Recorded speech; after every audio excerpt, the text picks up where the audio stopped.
Good morning, students. So our next module is module 3, that is concept of time and place of supply and import and export. First unit, that is time of supply. So first unit is time of supply. So what is time of supply? Time of supply determines when the liability to pay tax would arise. എപ്പോഴാണ് tax അടക്കാൻ ബാധ്യസ്ഥരാകുന്നത് ആ സമയത്താണ് നമുക്ക് time of supply അറിയേണ്ടതായിട്ട് വരുന്നത്. അപ്പോൾ സപ്ലൈയിൽ നമ്മൾക്ക് problems വരുന്നത് 3 ടൈപ്പിലാണ്. That is time of supply, place of supply and value of supply. Value of supply നമ്മൾ ഓൾറെഡി ഡിസ്കസ് ചെയ്തു. അതിൻ്റെ ITC പ്രോബ്ലംസും അതുപോലെ നെറ്റ് ടാക്സിബിൾ പേബിളും ഇതുപോലുള്ള വാല്യൂ കണ്ടുപിടിക്കാനുള്ളതൊക്കെ നമ്മൾ കണ്ടുപിടിച്ച് കഴിഞ്ഞു. ഇനിയുള്ളത് ടൈം ഓഫ് സപ്ലൈ ആണ്. അപ്പോൾ ഇനി ടാക്സ് ഡിറ്റർമിൻ ചെയ്യാനായിട്ട് സമയം വളരെയധികം അത്യാവശ്യമാണ്. സമയം അറിഞ്ഞാൽ മാത്രമാണ് നമുക്കതിൻ്റെ ടൈം ഓഫ് സപ്ലൈ എപ്പോഴാണ് ടൈം അല്ലെങ്കിൽ എപ്പോഴാണ് നമ്മൾ ആ സപ്ലൈ ആയിട്ട് കണക്കാക്കേണ്ടതെന്ന് മനസ്സിലാക്കിയിരിക്കണം. In order to calculate and discharge the tax liability it is important to know the date when the tax liability arises. ഏത് ഡേറ്റിലാണ് ടാക്സിൻ്റെ ലയബിലിറ്റി അറൈസ് ചെയ്യുന്നതെന്നുള്ളത് വളരെ ഇമ്പോർട്ടൻ്റ് ആണ് GSTനെ സംബന്ധിച്ചിടത്തോളം. അപ്പോൾ ഡേറ്റ് അറിഞ്ഞാൽ മാത്രമാണ് നമുക്ക് GST ലോ അനുസരിച്ച് നമുക്ക് ടാക്സ് പേ ചെയ്യാനായിട്ട് സാധിക്കുകയുള്ളൂ. അപ്പോൾ in GST law it is known as time of supply. അപ്പോൾ ആ ഡേറ്റ് ചാർജ് ചെയ്യുന്ന ഇവൻറ്റിൻ്റെ അല്ലെങ്കിൽ ടാക്സബിൾ ലയബിലിറ്റി അറൈസ് ചെയ്യുന്ന ആ ഡേറ്റിനെയാണ് നമ്മളിവിടെ ടൈം ഓഫ് സപ്ലൈ എന്ന് പറയുന്നത്. അപ്പോൾ GSTയെ സംബന്ധിച്ചിടത്തോളം സെപ്പറേറ്റ് പ്രൊവിഷൻസ് ഒക്കെ ഈ supply of goods and supply of ഗുഡ്സിന് അല്ലെങ്കിൽ സർവീസസിനുണ്ട്. അപ്പോൾ അത് നമ്മൾ section 12, 13, 14 of central GST act 2017 ഇത്തരത്തിലുള്ള പ്രൊവിഷൻ ടൈം ഓഫ് സപ്ലൈൻ്റെ പ്രൊവിഷൻസ് എടുക്കുന്നത്. അതുപോലെ തന്നെ ഇൻ്റഗ്രേറ്റഡ് GST ആക്ട് സെക്ഷൻ 20 നമ്മൾ യൂസ് ചെയ്യാറുണ്ട് ആപ്ലിക്കേഷന് വേണ്ടിയിട്ട്. For the purpose of paying tax liability, the point of taxation is required. Point of taxation means a point in the time when the goods or services deemed to be supplied or provided. It enables to determine the tax rate, its value and due dates for the payment of taxes. അപ്പോൾ tax liability കറക്റ്റായിട്ട് പേ of ചെയ്യാൻ വേണ്ടിയിട്ട് point of taxation, ഏത് point of taxation ആണ് അല്ലെങ്കിൽ point of taxation എന്ന് പറഞ്ഞാൽ ടൈമാണ്, ഏത് ടൈമിലാണ് ഗുഡ്സ് പ്രൊവൈഡ് ചെയ്തത് എന്നുള്ളത് മനസ്സിലാക്കേണ്ടത് അത്യാവശ്യമാണ്. അതുപോലെ തന്നെ ടാക്സ് റേറ്റ്, അതിൻ്റെ വാല്യൂ, ഇതെല്ലാം മനസ്സിലാക്കാനായിട്ട് ഇത്തരത്തിലൊരു ടൈം വളരെയധികം നീഡഡ് ആണ്. ടൈം അറിഞ്ഞാൽ മാത്രമാണ് നമുക്ക് ടാക്സ് ലയബിലിറ്റി കണ്ടുപിടിക്കാനും ടാക്സ് റേറ്റ് കണ്ടുപിടിക്കാനും ഇതിനെല്ലാം ഹെൽപ്പ് ചെയ്യുന്നത്. അപ്പോൾ കറണ്ട് സിനാരിയോ നന്നായിട്ട് മനസ്സിലാവാൻ വേണ്ടിയിട്ട് നമുക്ക് ഓരോ കാര്യങ്ങൾ കുറച്ചുകൂടി വ്യക്തമായിട്ട് നമുക്ക് നോക്കാം. That is sales tax. First one is sales tax ആണ്. The liability of sales tax generally arises when the transfer of ownership of goods takes place from the seller to the buyer. അപ്പോൾ sales ടാക്സിനെ സംബന്ധിച്ചിടത്തോളം സെയിൽസ് ടാക്സിൽ tax liability, അതായത് tax liability arise ചെയ്യുന്നത് സെല്ലറിൽ നിന്ന് ആ ഓണർഷിപ്പ് അല്ലെങ്കിൽ ഉടമസ്ഥാവകാശം ബയറിലേക്ക് എത്തുമ്പോഴാണ് അതിൻ്റെ സെയിൽസ് ടാക്സിൻ്റെ ലയബിലിറ്റി അവിടെ അറൈസ് ചെയ്യുന്നത്. അപ്പോൾ സെയിൽസ് ആയി എന്ന് പറയണമെങ്കിൽ ആ പോയിൻ്റ് ഓഫ് ട്രാൻസ്ഫർ, ഓണർഷിപ്പ്, ഉടമസ്ഥാവകാശം സെല്ലറിൽ നിന്ന് ബയറിലേക്ക് എത്തണം. ഇനി എക്സൈസ് ഡ്യൂട്ടീനെ സംബന്ധിച്ചിടത്തോളാണെങ്കിൽ manufacturing of goods payable at the time of removal of goods from the factory of വെയർഹൗസിൽ നിന്നോ ഫാക്ടറിയിൽ നിന്നോ ഗുഡ്സ് റിമൂവ് ചെയ്യുന്ന സമയമാണ് നമ്മൾ എക്സൈസ് ഡ്യൂട്ടി ആയിട്ട് കണക്കാക്കുന്നത്. ഇനി GSTനെ സംബന്ധിച്ചിടത്തോളം ആണെങ്കിൽ പോയിൻ്റ് ഓഫ് ടൈം എന്ന് പറയുന്നത് it should be payable under the transaction would not be determined with reference to transfer of ownership or any other criteria but the reference with the provision of time of supply as provided under GST. The time of goods in GST that is linked with issue of invoice. അപ്പോൾ GSTയെ സംബന്ധിച്ചിടത്തോളം ഇവിടെ നമ്മൾ ownership transfer ചെയ്യുന്നതിലോ അല്ലെങ്കിൽ മറ്റേതെങ്കിലും criteria use ചെയ്യുന്നതോ അല്ലെങ്കിൽ ഇപ്പോൾ ഇത് പറഞ്ഞതുപോലെ ഫാക്ടറിയിൽ നിന്ന് വെയർഹൗസിൽ നിന്നൊക്കെ എടുത്ത് മാറ്റുന്ന അതല്ല നമ്മൾ എടുക്കുന്ന ടൈം ഓഫ് സപ്ലൈ ആയിട്ട്. ഈ ഇഷ്യൂ ഓഫ് ഇൻവോയ്സ് ആണ്. ഏത് സമയത്താണ് നമ്മൾ ബില്ല് ഇഷ്യൂ ചെയ്യുന്നത് അതിനാണ് കൂടുതൽ ഇമ്പോർട്ടൻസ് നമ്മൾ കൊടുക്കുന്നത്. അപ്പോൾ ഇഷ്യൂ ഓഫ് ഇൻവോയ്സ് ആണ് GSTയിൽ എപ്പോഴാണ് ബില്ല് എഴുതുന്നത് അതിനെയാണ് നമ്മൾ കൂടുതലായിട്ടും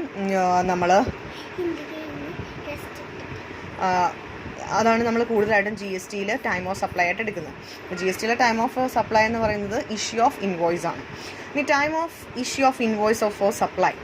അപ്പോൾ സെക്ഷൻ 31 ആണ് GST ആക്ട് പ്രകാരം an invoice of supply of goods need to be issued before at the time of removal of the goods for supply to the recipient where the supply involves movement of goods. However, in other cases, an invoice need to be issued before at the time of delivery of goods while making goods available to the recipient. Similarly, an invoice for supply of services need to be issued before or after provision of service but not later than 30 days from the date of provision of services. അപ്പോൾ 31 as per section 31 അനുസരിച്ച് CGST ആക്ടിൽ invoice നമ്മൾ കൊടുക്കുന്നത് at the time of removal goods ഫാക്ടറിയിൽ നിന്ന് remove ചെയ്യുമ്പോഴോ അല്ലെങ്കിൽ recipient കയ്യിലേക്ക് goods കൊടുക്കുമ്പോഴൊക്കെയാണ് നമ്മൾ ഇൻവോയ്സ് എഴുതുന്നത്. അപ്പോൾ സർവീസിൻ്റെ കേസിലാണെങ്കിൽ അതിന് മുമ്പും നമുക്ക് കൊടുക്കാനുള്ള പ്രൊവിഷൻ ഉണ്ട്. 30 ഡേയ്സിന് മുമ്പ് വരെ നമുക്ക് സർവീസിൽ പ്രൊവിഷൻസ് കൊടുക്കാവുന്നതാണ്. Then time of supply. Time of supply means point ഏത് ടൈമിലാണ് നമ്മൾ സപ്ലൈ നടത്തുന്നത് അതിനെയാണ് നമ്മൾ ടൈം ഓഫ് സപ്ലൈ ആയിട്ട് ഇവിടെ കൺസിഡർ ചെയ്യുന്നത്. അപ്പോൾ ടൈം ഓഫ് സപ്ലൈ ഡിറ്റർമിൻ ചെയ്യാനായിട്ട് 4 കാറ്റഗറീസ് ആയിട്ടാണ് നമ്മൾ 4 കാറ്റഗറീസ് ആയിട്ടാണ് ഡിവൈഡ് ചെയ്തിരിക്കുന്നത്. ദാറ്റ് ഈസ് 4 categories എന്ന് പറയുമ്പോൾ time of supply of goods or service under forward charge, time of supply of goods or services under reverse charge, time of supply in case of supply of vouchers and residual clause. അപ്പോൾ time of 4 തരത്തിലാണ് നമ്മൾ categorise ചെയ്തിരിക്കുന്നത് time of സപ്ലൈനെ. That is time of supply of goods and services under forward charge. Forward charge എന്ന് പറഞ്ഞാൽ നോർമലായിട്ട് supplier തന്നെ കൺസ്യൂമറിൻ്റെ കയ്യിൽ നിന്ന് അല്ലെങ്കിൽ റെസിപ്പിയൻ്റെ കയ്യിൽ നിന്ന് ടാക്സ് വാങ്ങിച്ചിട്ട് ഗവൺമെൻറ്റിലേക്ക് അടക്കുന്നത്, അതാണ് ഫോർവേഡ് ചാർജ്. ഇനി റിവേഴ്സ് ചാർജ് നമ്മൾ പഠിച്ചതാണ്. എന്താണ്? അൺരജിസ്റ്റേർഡ് ഡീലറൊക്കെ ആണെങ്കിൽ നമ്മൾ എന്ത് ചെയ്യണം? ആ റെസിപ്പിയൻ്റ് തന്നെ എന്ത് ചെയ്യേണ്ടി വരും? ടാക്സ് അടക്കേണ്ടതായിട്ട് വരും ഗവൺമെൻറ്റിലേക്ക്. അതിനെയാണ് നമ്മൾ ഫോർവേഡ് ചാർജ്. പിന്നെ വൗച്ചേഴ്സ് എന്ന് പറയുമ്പോൾ ഒരു ജസ്റ്റ് പീസ് ഓഫ് പേപ്പർ ആണ്. അവിടെ നമുക്ക് എന്തെങ്കിലും ഡിസ്കൗണ്ടോ അല്ലെങ്കിൽ റീഫണ്ടോ അങ്ങനെ നമുക്ക് എന്തെങ്കിലും ബെനിഫിറ്റ് കിട്ടുന്ന രീതിയിലുള്ള വൗച്ചേഴ്സാണ്. അപ്പോൾ വൗച്ചേഴ്സിൻ്റെ എപ്പോഴാണ് ടൈം ഓഫ് സപ്ലൈ. ഇനി ബാക്കിയുള്ള ക്ലോസ്, അതായത് ഇതിലൊന്നും പെടാത്തത് ഈ 4ാമത്തെ ക്ലോസിലാണ് വരുന്നത്. അപ്പോൾ അങ്ങനെ 4ആയിട്ടാണ് ഡിവൈഡ് ചെയ്തിരിക്കുന്നത് ടൈം ഓഫ് സപ്ലൈ. അപ്പോൾ നമുക്കിതിൽ പ്രോബ്ലംസ് ഉള്ളതാണ്. അപ്പോൾ തിയറി പാർട്ട് നോക്കിയാലേ നമുക്ക് പ്രോബ്ലംസ് ചെയ്യാൻ പറ്റുള്ളൂ. നൗ ഫസ്റ്റ് കാറ്റഗറി എന്ന് പറയുന്നത് time of supply of goods or services under forward charge. Forward charge എന്ന് പറയുമ്പോൾ നമ്മൾ സാധാരണ നോർമലി GSTയിൽ സപ്ലയർ ഗവൺമെൻറ്റിലേക്ക് കൺസ്യൂമറിൻ്റെ കയ്യിൽ നിന്ന് അല്ലെങ്കിൽ റെസിപ്പിയൻ്റെ കയ്യിൽ നിന്ന് ടാക്സ് വാങ്ങിച്ചിട്ട് പേയ്മെൻറ്റ് നടത്തുന്നതാണ് ഫോർവേഡ് ചാർജ്. അപ്പോൾ ഫോർവേഡ് ചാർജിൽ എങ്ങനെയാണ് ടൈം ഓഫ് സപ്ലൈ കണ്ടുപിടിക്കുന്നത് നോക്കാം. First one is the liability to pay CGST and SGST shall arise only at the time of supply of goods or services. Earliest of the following time shall be taken. അപ്പോൾ നമ്മളിവിടെ liability CGSTയുടെയും SGSTയുടെയും liability time of supply of ഗുഡ്സിൻ്റെ കാര്യത്തിൽ നമ്മൾ എടുക്കുന്നത് ഇതാണ് date of issue of invoice. അപ്പോൾ ടൈം ഓഫ് സപ്ലൈ എന്ന് പറയുമ്പോൾ ടൈം ഓഫ് സപ്ലൈ GSTയിൽ വളരെ ഇമ്പോർട്ടൻ്റ് ആണ്. അപ്പോൾ നമ്മൾ ഏർലിയസ്റ്റ് ആണ് നമ്മളെപ്പോഴും time of supply of goods shall be earliest of the following dates. Earliest of the following dates എന്ന് പറയുമ്പോൾ ഇവിടെ 3 ഡേറ്റ്സ് ആണ് ഇവിടെ കൊടുത്തിരിക്കുന്നത്. Date of issue of invoice issue ചെയ്യുന്ന ഡേറ്റോ അല്ലെങ്കിൽ last date on which invoice should be issued. Invoice ഏത് last date ഏതാണ്, ഇഷ്യൂ ചെയ്യേണ്ട ലാസ്റ്റ് ഡേറ്റ് ഏതാണ്, അതായത് സപ്ലൈ നടത്തി കഴിഞ്ഞ് ഇൻവോയ്സ് ഇഷ്യൂ ചെയ്യേണ്ട ലാസ്റ്റ് ഡേറ്റ്, അല്ലെങ്കിൽ 3ാമത് പറയുന്നുണ്ട് date of receipt of advance of payment.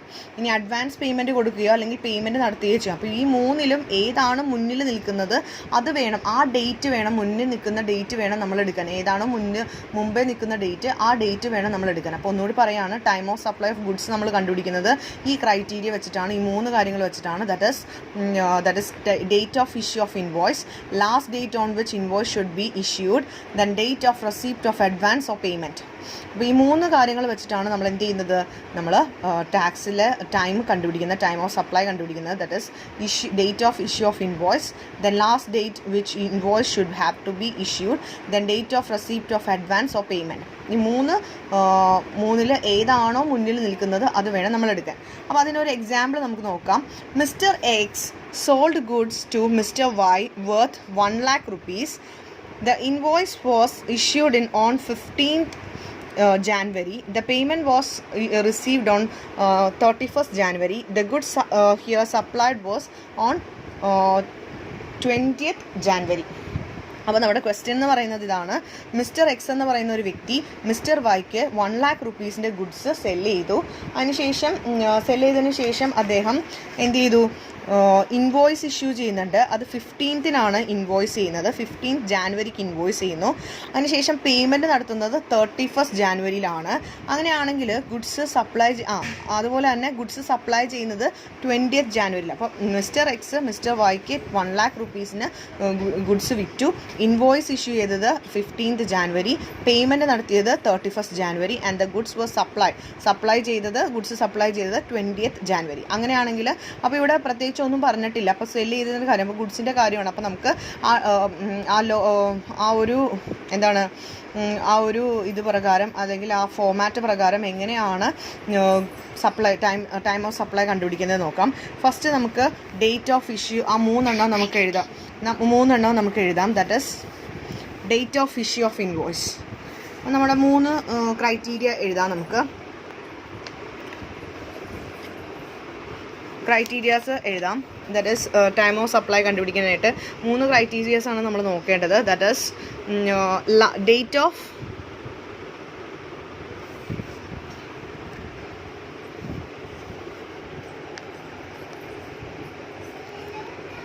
Date of issue of invoice,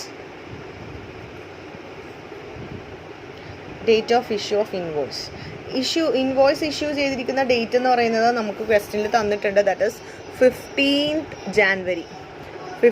ജാനുവരിയാണ് തന്നിരിക്കുന്നത്. പക്ഷേ last date on which invoice should be issued. അടുത്തത് ലാസ്റ്റ് ഡേറ്റ്, എപ്പോഴാണ് ലാസ്റ്റ് ഡേറ്റ് ഇഷ്യൂ ചെയ്യേണ്ടത് എന്ന് പറഞ്ഞാൽ സപ്ലൈ ചെയ്യുന്ന ദിവസമാണ് ഗുഡ്സ് സപ്ലൈ ചെയ്യുന്ന ദിവസം തന്നെയാണ് എന്ത് ചെയ്യേണ്ടത്, ഇഷ്യൂ ചെയ്യേണ്ടത് അല്ലേ. സപ്ലൈയുടെ ലാസ്റ്റ് ഡേറ്റ് ഇവിടെ പറയുന്നുണ്ട്. ഗുഡ്സ് സപ്ലൈ ചെയ്തിരിക്കുന്നത് എപ്പോഴാണ്, goods was supplied on 20th January. അപ്പോൾ ഗുഡ്സ് സപ്ലൈ ചെയ്തിരിക്കുന്ന 20th ജാനുവരി. ഈ ലാസ്റ്റ് ഡേറ്റ് എന്ന് പറയുന്നത് ഇൻവോയ്സ് ഇഷ്യൂ ചെയ്യാനുള്ള ലാസ്റ്റ് ഡേറ്റ് എന്ന് പറയുന്നത് 20th ജാനുവരി. അപ്പോൾ നമ്മുടെ നെക്സ്റ്റ് ക്രൈറ്റീരിയ എന്ന് പറയുന്നത് എന്താണ്, ലാസ്റ്റ് ഡേറ്റ് ആണ്. Last date on which invoice should be issued. അപ്പോൾ ലാസ്റ്റ് ഡേറ്റ് എന്ന് പറയുന്നത്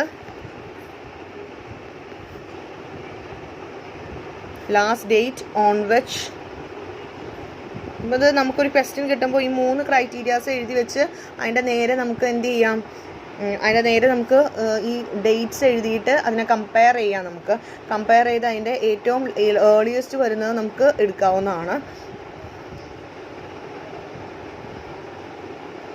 So here last date on which invoice should have to be issued. Issue ചെയ്യേണ്ടത് നമുക്ക് ആ ഗുഡ്സ് സപ്ലൈ ചെയ്യുന്ന ദിവസം തന്നെയാണ് last date. That is 20th January. And again there is one more option, that is date of receipt or payment. ഇവിടെ advance payment ഒന്നും തന്നെ പറയുന്നില്ല ക്വസ്റ്റ്യനിൽ. അപ്പോൾ ഇവിടെ റെസീപ്റ്റ് ഓഫ് അഡ്വാൻസ് ഇല്ല, പക്ഷേ റെസീപ്റ്റ് ഓഫ് പേയ്മെൻ്റ് ആണ്. പേയ്മെൻറ്റ് നടത്തുന്നത് 31st of January ആണ്. അപ്പോൾ ഇവിടെ 3 ഡേറ്റ്സ് ആണ് നമുക്കിപ്പോൾ കണ്ടുപിടിച്ചത്. അപ്പോൾ നമ്മുടെ ക്രൈറ്റീരിയ അനുസരിച്ച് 3 കാര്യങ്ങളാണ്. Date of issue of invoice, പിന്നെ last date on which invoice should be issued, and date of receipt of advance payment or payment. Advance ഇവിടെ ഒന്നുമില്ല. അപ്പോൾ നമുക്ക് 3 ഡേറ്റ്സ് ഇപ്പോൾ ഇവിടെ കിട്ടി. 15th January, 20th January and 31st January. Which is the earliest എന്ന് പറയുന്നത് 15th ജാനുവരിയാണ്. അപ്പോൾ നമ്മുടെ ടൈം ഓഫ് സപ്ലൈ നമ്മൾ എടുക്കുന്നത് 15th ജാനുവരിയാണ്. അപ്പോൾ therefore time of supply is equal to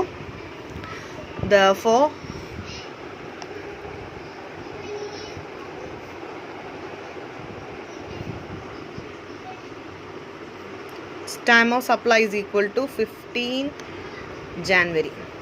അപ്പോൾ ടൈം ഓഫ് സപ്ലൈ എന്ന് പറയുന്നത് 15th ജാനുവരി ആണ് ഈ ക്വസ്റ്റ്യനിൽ. അപ്പോൾ അഡ്വാൻസ് പേയ്മെൻറ്റോ കാര്യങ്ങളൊന്നും തന്നെ പറയുന്നില്ല. പക്ഷേ ഇപ്പോൾ ഒരു അഡ്വാൻസ് പേയ്മെൻറ്റ് ഉണ്ടായിരുന്നു. ഈ സെയിം എക്സാമ്പിളിൽ തന്നെ ഒരു 50,000 മിസ്റ്റർ എക്സിന് January 1st നമ്മളൊരു അഡ്വാൻസ് കൊടുത്തിട്ടുണ്ടെന്ന് വിചാരിക്കുക. അതായത് ഈ ക്വസ്റ്റ്യനിൽ നമുക്ക് മിസ്റ്റർ എക്സ് വൈക്ക് 1 lakh rupeesന് കൊടുക്കുമ്പോൾ ആ ഒരു സെല്ലിങ് നടത്തുമ്പോൾ ഒരു 50,000 പകുതി എമൗണ്ട് January 1st തന്നെ കൊടുത്തു എന്ന് വിചാരിക്കുക റെസിപ്റ്റ്. അപ്പോൾ അങ്ങനെയാണെങ്കിൽ എന്തായിരിക്കും, 50,000 എന്ത് ചെയ്തു, 50,000 rupees 1 lakh ആണ് മൊത്തം, 50,000 അഡ്വാൻസ് പേയ്മെൻറ്റ് കൊടുത്തു എന്ന് വിചാരിക്കാം. അഡ്വാൻസ് പേയ്മെൻറ്റ് കൊടുത്തു. അങ്ങനെയാണെങ്കിൽ നമുക്ക് എന്ത് വരും? അഡ്വാൻസ് പേയ്മെൻറ്റ് നടത്തിയ ഡേറ്റ് നമ്മൾ എടുക്കുക. അഡ്വാൻസ് പേയ്മെൻറ്റ് നടത്തിയ ഡേറ്റ് 1st January ആണ്. അപ്പോൾ 1st January ആണ്, പക്ഷേ നമുക്ക് ഇഷ്യൂ ചെയ്തിരിക്കുന്നത് ഇൻവോയ്സ് ഇഷ്യൂ ചെയ്തിരിക്കുന്നത് 15th January അപ്പോൾ അഡ്വാൻസ് പേയ്മെൻറ്റ് അതിന് മുമ്പാണ് നടത്തിയിരിക്കുന്നത്. അപ്പോൾ നമ്മൾ കമ്പയർ ചെയ്യുമ്പോൾ 1st January ആണ് മുന്നിൽ നിൽക്കുന്നത്. അപ്പോൾ 50,000-ന് നമ്മൾ എന്ത് ചെയ്യാം? 50,000 നമുക്ക് എന്ത് ചെയ്യണം? 50,000-ൻ്റെ ടൈം ഓഫ് സപ്ലൈ അല്ലെങ്കിൽ 50,000 rupees-ൻ്റെ ടൈം ഓഫ് സപ്ലൈ എന്ന് പറയുന്നത് 1st January-യും ബാക്കി 50,000-ൻ്റെത് 15th January ആയിട്ട് മാറും. അപ്പോൾ the time of supply four advance 50,000 will be 1st January since the date of receipt of advance is before the invoice issued. Invoice issue ചെയ്യുന്നതിനേക്കാൾ മുന്നേ ആണ് ഡേറ്റ് വന്നിരിക്കുന്നത്. For the balance 50,000 the time of supply will be 15th January. ഇങ്ങനെയായിരിക്കും നമ്മൾ ചെയ്യേണ്ടത്. So വളരെ ഈസിയാണ്. Just compare ചെയ്ത് ഡേറ്റ്സ് എഴുതി കമ്പയർ ചെയ്താൽ മാത്രം മതി. Next is when there is a continuous supply of goods, the time shall be. അപ്പോൾ ഇനി കണ്ടിന്യൂസ് സപ്ലൈ നമ്മൾ 3 ടൈപ്പ് ഓഫ് സപ്ലൈ പഠിച്ചു. That is mixed supply, continuous supply, അങ്ങനെ നമ്മൾ പഠിച്ചു. അപ്പോൾ അതിൽ continuous supply of goods and services ആണെങ്കിൽ at the successive statement of accounts of payment as per the contract അനുസരിച്ചുള്ള സക്സസീവ് സ്റ്റേറ്റ്മെൻറ്റ് നമ്മൾ എടുത്താൽ മതി, അല്ലെങ്കിൽ അക്കൗണ്ട്സ് എടുത്താൽ മതി. ഡേറ്റ് ഓഫ് ഇൻവോയ്സ് അല്ലെങ്കിൽ പേയ്മെൻറ്റ് ഏതാണോ ഏർലിയർ വരുന്നത് അത് നമ്മൾ എടുക്കാം. In case of goods send for approval of time of supply, നമ്മൾ ചില ഗുഡ്സ് നേരത്തെ തന്നെ നമ്മൾ അയച്ചു കൊടുക്കും, എന്നിട്ട് അപ്രൂവലിന് വേണ്ടിയിട്ട് വെയിറ്റ് ചെയ്യും. അപ്പോൾ ടൈം ഓഫ് അപ്രൂവൽ എന്ന് പറയുന്നത് 6 months ആണ്. 6 months കഴിഞ്ഞിട്ടുണ്ടെങ്കിൽ അതെന്താണ്? 6 months കഴിഞ്ഞിട്ടുണ്ടെങ്കിൽ അവർ അപ്രൂവ് ചെയ്തോന്ന് നമ്മൾ ഓട്ടോമാറ്റിക്കായിട്ട് കരുതുകയും അതിൻ്റെ പേയ്മെൻറ്റിന് വേണ്ടി നമുക്ക് വെയിറ്റ് ചെയ്യുകയും ചെയ്യാം. അപ്പോൾ 6 months ആണ് ഇവിടെയും നമുക്ക് അതിനൊരു ക്രൈറ്റീരിയ വെച്ചിരിക്കുന്നത്. നെക്സ്റ്റ് നമ്മളപ്പോൾ ഇപ്പോൾ നോക്കിയത് time of supply of goods ആണ്. അപ്പോൾ നമ്മുടെ ഫോർവേഡ് ചാർജിലെ ഫസ്റ്റ് കാറ്റഗറിയായ ഫോർവേഡ് ചാർജിലെ time of supply of goods ആണ് നമ്മളിപ്പോൾ നോക്കിയത്. അടുത്തത് time of supply of services ആണെങ്കിൽ എങ്ങനെയാണെന്നുള്ളതാണ്. ഇതിൻ്റെ ലയബിലിറ്റി കണ്ടുപിടിക്കുന്നത് അല്ലെങ്കിൽ ഇതിൻ്റെ ക്രൈറ്റീരിയ എന്ന് പറയുന്നത് എങ്ങനെയാണ്? Date of issue of invoice, അതുപോലെ തന്നെ date of receipt of advance of payment, next is provision of services എപ്പോഴാണോ കൊടുക്കുന്നത് ആ ഡേറ്റ് കൂടി നമ്മൾ എടുക്കുക. അപ്പോൾ 3 കാര്യങ്ങളാണ് നമ്മളിവിടെ എടുക്കുന്നത്. That is date of issue of invoice, date of receipt of advance of payment, then provision of services. If invoice is not issued within the prescribe പീരീഡിനുള്ളിൽ ഇൻവോയ്സ് ഇഷ്യൂ ചെയ്തിട്ടില്ലെങ്കിൽ എപ്പോഴാണോ സർവീസ് കൊടുക്കുന്നത് അത് നമ്മൾ ആ ഡേറ്റ് നമ്മൾ ഇൻവോയ്സ് ഇഷ്യൂ ചെയ്ത date ആയിട്ട് എടുക്കും. Now we can do one problem, that is Mr. A provides services of rupees 20,000 to Mr. B on 1st January. The invoice was issued in 20th January and the payment for the same was received in 1st February. അപ്പോൾ ഈ ഒരു question ഒന്നുകൂടി പറയാണ്. Mister A എന്ന് പറയുന്ന വ്യക്തി services provide ചെയ്യാണ് mister ബിക്ക്. 20,000 സർവീസസാണ് കൊടുക്കുന്നത്. അത് 1st January നമുക്ക് കൊടുക്കുന്നത്. അതിൻ്റെ ഇൻവോയ്സ് ഇഷ്യൂ ചെയ്യുന്നത് 20th January പേയ്മെൻറ്റ് നടത്തുന്നത് 1st February. അപ്പോൾ ഇവിടെ നമ്മൾ നമ്മുടെ ക്രൈറ്റീരിയ ഫസ്റ്റ് നോക്കാം. ദാറ്റ് ഈസ് ഇൻവോയ്സ് ഇവിടെ പ്രത്യേകം പറയുന്നുണ്ട്. 3rd ക്രൈറ്റീരിയ നമ്മൾ എടുക്കേണ്ടത് if invoice was not issued within prescribe പീരീഡിനുള്ളിൽ ഇൻവോയ്സ് കൊടുത്തിട്ടില്ലെങ്കിൽ മാത്രം ഈ 3ാമത്തെ ക്രൈറ്റീരിയ എടുത്താൽ മതി. That is date of provision of services. ഇതിപ്പോൾ ഇവിടെ നമ്മുടെ ക്വസ്റ്റ്യനിൽ ഇപ്പോൾ ഇവിടെ എന്ത് പറഞ്ഞിട്ടുണ്ട്? ഇവിടെ നമുക്ക് എന്ത് തന്നിട്ടുണ്ട്? ഇൻവോയ്സ് ഇഷ്യൂ ചെയ്തിട്ടുണ്ട്. അപ്പോൾ ഫസ്റ്റ് നമ്മൾ ചെക്ക് ചെയ്യേണ്ടത് ഇൻവോയ്സ് കറക്റ്റ് ഡേറ്റിൽ പ്രിസ്ക്രൈബ് ലിമിറ്റിൽ തന്നെ ഇഷ്യൂ ചെയ്തിട്ടുണ്ടോ എന്ന് ചെക്ക് ചെയ്യണം. പ്രിസ്ക്രൈബ് ഡേറ്റ് എന്ന് പറയുന്നത് 30 days ആണ്. അതായത് നമുക്ക് സർവീസ് കൊടുത്ത അല്ലെങ്കിൽ നമ്മൾ സർവീസ് കൊടുത്തതിന് ശേഷം 30 ദിവസത്തിനുള്ളിൽ ഡേറ്റ് ഓഫ് സപ്ലൈ വരുന്നതാണ്. അപ്പോൾ 30 ദിവസം എന്ന് പറയുമ്പോൾ ഇവിടെ നമുക്ക് 1st January എന്ത് ചെയ്തിരിക്കുന്നത്? 1st January സർവീസ് പ്രൊവൈഡ് ചെയ്തിരിക്കുന്നത്. ആ 1st January മുതൽ 30 days എന്ന് പറയുമ്പോൾ 31 വരും. 31st January ആണ് ലാസ്റ്റ് ഡേറ്റ് ആയിട്ട് എടുക്കേണ്ടത്. അപ്പോൾ പ്രിസ്ക്രൈബ് ലിമിറ്റ് ഇൻവോയ്സ് കറക്റ്റായിട്ട് അല്ലെങ്കിൽ ഇൻവോയ്സ് ഇഷ്യൂ ചെയ്തിട്ടില്ലെങ്കിൽ നമ്മൾ പ്രിസ്ക്രൈബ് പീരീഡ് അനുസരിച്ച് നോക്കണം. അപ്പോൾ സർവീസിൻ്റെ ഒരു പ്രോബ്ലം കിട്ടുമ്പോൾ എപ്പോഴും ഇൻവോയ്സ് കറക്റ്റ് ഡേറ്റിൽ അല്ലെങ്കിൽ പ്രിസ്ക്രൈബ് പീരീഡിൽ ഇഷ്യൂ ചെയ്തിട്ടുണ്ടോ എന്നാണ് ഫസ്റ്റ് ചെക്ക് ചെയ്യേണ്ടത്. പ്രിസ്ക്രൈബ് ലിമിറ്റ് എന്ന് പറയുന്നത് എന്താണ്? സർവീസ് പ്രൊവൈഡ് ചെയ്ത് 30 days. അപ്പോൾ ഇവിടെ സർവീസ് പ്രൊവൈഡ് ചെയ്തിരിക്കുന്നത് 1st January ആണ്. അപ്പോൾ 1st January മുതൽ 30 ദിവസം എന്ന് പറയുന്നത് 31st January ആണ് പ്രിസ്ക്രൈബ് ഡേറ്റ്. പക്ഷേ നമുക്കിവിടെ ഇൻവോയ്സ് അതിന് മുമ്പ് തന്നെ ഇഷ്യൂ ചെയ്തിട്ടുണ്ട്. ദാറ്റ് ഈസ് 20th January തന്നെ ഇഷ്യൂ നടത്തിയിട്ടുണ്ട്. അപ്പോൾ ഇവിടെ ആ പ്രശ്നം വരുന്നില്ല. അപ്പോൾ ഇൻവോയ്സ് പ്രിസ്ക്രൈബ് ലിമിറ്റിനുള്ളിൽ നടത്തിയിട്ടുണ്ട്. അപ്പോൾ ഈ ഒരു 3rd പോയിന്റ് നമ്മൾ എടുക്കേണ്ട ആവശ്യമില്ല ഈ ക്വസ്റ്റ്യനിൽ. അതേസമയം 31st January കഴിഞ്ഞിട്ടാണ് ഇഷ്യൂ ചെയ്യണമെങ്കിൽ നമ്മൾ ആ പ്രിസ്ക്രൈബ് ലിമിറ്റ് വെച്ചിട്ടുള്ള അത് തന്നെ നമ്മൾ എടുക്കേണ്ടതായിട്ട് വരും. അപ്പോൾ നമുക്ക് നമ്മുടെ ക്രൈറ്റീരിയ എഴുതി നമുക്ക് ആ പ്രോബ്ലം ചെയ്യാം. ഇപ്പോൾ second problem that is mister എയുടെയും മിസ്റ്റർ ബിയുടെയും പ്രോബ്ലം ആണ്. ആ പ്രോബ്ലം നമുക്ക് ചെയ്യാം. ദാറ്റ് ഈസ് ക്രൈറ്റീരിയാസ് ഫസ്റ്റ് എഴുതാം. അപ്പോൾ മൂന്നാമത്തെ ക്രൈറ്റീരിയ നമ്മൾ എടുക്കേണ്ട കാര്യമില്ല, കാരണം പ്രിസ്ക്രൈബ് ലിമിറ്റിനുള്ളിൽ ഡേറ്റ് ഇൻവോയ്സ് ഇഷ്യൂ ചെയ്തിട്ടുണ്ട്. അപ്പോൾ ഇവിടെ date of issue of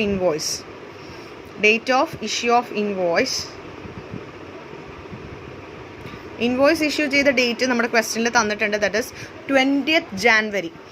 20th January ആണ് നമുക്കിവിടെ ഡേറ്റ് ഇഷ്യൂ ചെയ്തിരിക്കുന്നത്. അതുപോലെ തന്നെ 20th January ഇഷ്യൂ ചെയ്തിട്ടുണ്ട്. ഡേറ്റ് ഓഫ് പേയ്മെൻറ്റ് എന്ന് പറയുന്നത് അഡ്വാൻസ് ഒന്നുമില്ല. ഡേറ്റ് ഓഫ് പേയ്മെൻറ്റ് എന്ന് പറയുന്നത് 1st February ആണ്. 1st February. അപ്പോൾ യു ഹാവ് ടു കമ്പയർ. ഇവിടെ പ്രിസ്ക്രൈബ് ലിമിറ്റ് അനുസരിച്ച് 31st January ആണ് പ്രിസ്ക്രൈബ് ലിമിറ്റ് അനുസരിച്ച് വരുന്നത്. നമുക്ക് അതിന് മുമ്പ് ഇഷ്യൂ ചെയ്തിട്ടുണ്ട്. ആ ഒരു 3rd കാറ്റഗറി എടുക്കേണ്ട ആവശ്യമില്ല, ഇല്ലെങ്കിൽ അതും എടുക്കേണ്ടതായിട്ട് വരും. അപ്പോൾ ഇനി കമ്പയർ ചെയ്യുക. 20th January of 1st February which is earlier. That is 20th January is earlier. So the time of supply for services. Thus, therefore, time of supply is equal to 20th January. 20th January ആണ് നമ്മൾ എന്തായിട്ട് എടുക്കേണ്ടത്? അവിടെ time of supply ആയിട്ട് എടുക്കേണ്ടത്. Next is in case of continuous supply of services. Continuous supply of services ആണെങ്കിൽ അവിടെ കോൺട്രാക്റ്റിൽ നിർദ്ദേശിച്ചിരിക്കുന്ന എന്താണോ ആസ് പെർ കോൺട്രാക്റ്റിൽ ഡേറ്റ് ഓഫ് പേയ്മെൻറ്റ് എങ്ങനെയാണ്, അതുപോലെ തന്നെ പേയ്മെൻറ്റ് റിസീവ് ചെയ്തിട്ടുണ്ടെങ്കിൽ ആ ഡേറ്റാണ് നമ്മൾ എടുക്കേണ്ടത്. അതുപോലെ തന്നെ where the payment date is not mentioned in the contract, issue of invoice or receipt. അപ്പോൾ പേയ്മെൻറ്റിനെ കുറിച്ചൊന്നും തന്നെ കോൺട്രാക്റ്റിൽ മെൻഷൻ ചെയ്തിട്ടില്ലെങ്കിൽ എപ്പോഴാണോ ഇത് ഇഷ്യൂ ചെയ്യുന്നത്, ഇൻവോയ്സ് ഇഷ്യൂ ചെയ്യുന്നത്, ആ ഡേറ്റ് വേണം നമ്മൾ ടൈം ഓഫ് സപ്ലൈ ആയിട്ട് എടുക്കാൻ. പിന്നെ the payment is linked with completion of some event, time of completion of event. അപ്പോൾ എന്തെങ്കിലും ഇവൻറ്റ് കഴിഞ്ഞിട്ടേ നമ്മൾ പേയ്മെൻറ്റ് നടത്തുള്ളൂ എന്നൊരു ക്ലോസ് വെച്ചിട്ടുണ്ടെങ്കിൽ ആ ഇവൻറ്റ് കഴിയുമ്പോഴായിരിക്കും നമ്മൾ എടുക്കുന്നത്. Next is where the supply of services ceases under any contract before the completion of services, such services deemed to be completed on cessation of contract. അപ്പോൾ ചില സപ്ലൈ ഓഫ് സർവീസസ് നടത്തുന്നത് contract complete ചെയ്യുന്നതിന് കഴിഞ്ഞിട്ടായിരിക്കാം, അല്ലെങ്കിൽ കോൺട്രാക്റ്റിൻ്റെ period കഴിയുമ്പോഴായിരിക്കും. അപ്പോൾ ആ cessation period അല്ലെങ്കിൽ contract കഴിയുമ്പോൾ ഉള്ള പീരീഡാണ് നമ്മൾ ആ ഒരു ഡേറ്റ് ആയിട്ട് എടുക്കുന്നത്. Next is time of supply of goods or services under forward charge. അതിൻ്റെ ഒരു പിക്ചോറിക്കൽ ഡയഗ്രാം തന്നിരിക്കുകയാണ്. ദാറ്റ് ഇസ് പിക്ചോറിക്കൽ റെപ്രസെൻറ്റേഷൻ ആണ്. That is time of supply of goods and services under forward charge. That is divided into following. That is in case of goods, in case of services. ഗുഡ്സിൻ്റെ കേസിലും സർവീസിൻ്റെ കേസിലും separate ആയിട്ട് division തന്നിരിക്കുകയാണ്. Earliest of the following.